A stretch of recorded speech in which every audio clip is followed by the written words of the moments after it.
A Fox News alert: the Trump administration's crackdown on illegal immigration now underway. There will be ICE raids in 9 cities, but protesters and elected officials could make things difficult for ICE agents. Joining us now, the acting ICE director, Matt Albence.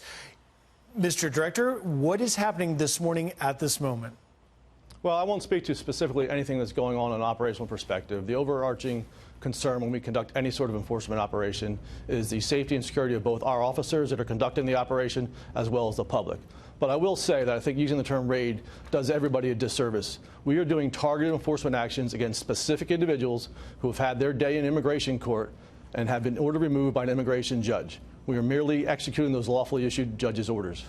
That's an important point to make, Director. These individuals had their day in court, and now they have been deemed appropriate for removal. And we understand there is somewhere around 2,000. I know you can't speak to specifics, but try and give us, if you will, some indication of who these individuals are.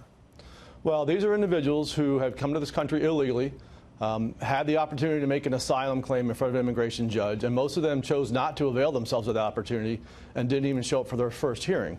But in addition to that, we went above and beyond in this circumstance and gave these individuals back in February an opportunity to turn themselves in to arrange for an orderly process to be removed from the country.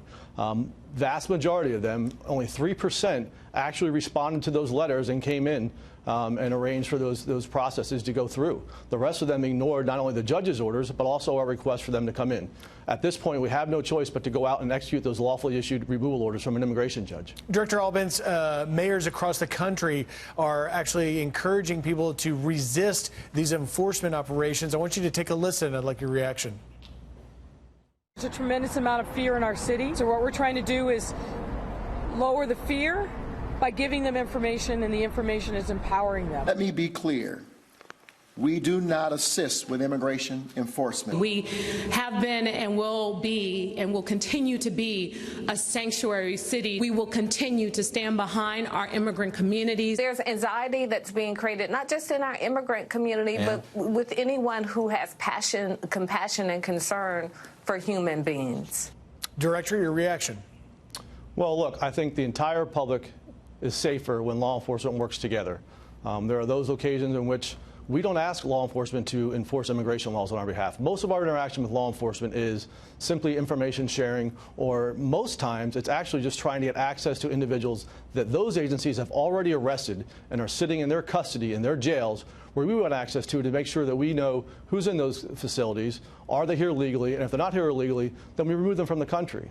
It's incredulous that it's okay for these law enforcement agencies and these jurisdictions to enforce the laws that they're sworn to uphold, but when we come in to do our enforcement that we're sworn to uphold, all of a sudden it's a problem. Director, ICE has just released moments ago a declined detainer report, a quarterly report. You are going to begin today and do so forth every quarter. What is this? So this is a report that was mandated by the President's executive order back in 2017. What we're doing right now is highlighting the dangers caused by some of these sanctuary cities policies. For example, one of the cases that we highlight in this report is an individual who was arrested in January of last year in Los Angeles for possession of controlled substance. We lodged a detainer on that individual so that we could take custody of him when he was released by the county. They chose not to honor that detainer, and the next month he's arrested for murder. We have another individual in San Francisco who was arrested 10 times over the course of a single year. That individual was a one-man crime spree, and every single time he was arrested, we tried to get custody of that individual from San Francisco, and they chose not to give it to us. And the sad part is a lot of these the law enforcement agencies, they want to cooperate with us. It's the politicians and it's these jurisdictions that prevent them from doing so. We have great relationships across the law enforcement spectrum. The National Sheriff's Association is one of our best friends out there. They want to enforce the law. They want to assist us, but sometimes they're prohibited from doing so by either state laws or executive order. I want to ask you about protesters in Aurora, Colorado, taking down an American flag, raising a Mexican flag. They also raised a Blue Lives Matter flag upside down, the sign for distress, and wrote "Abolish ICE" on it. Well, I think it's disgraceful. These are individuals, both the ones that work in our correctional facilities or the detention facilities that are our contractors, as well as our own officers in there. These individuals are enforcing the laws that Congress has passed. If the individuals don't like the laws that Congress passed, they shouldn't be picketing our buildings. They should be picketing Congress.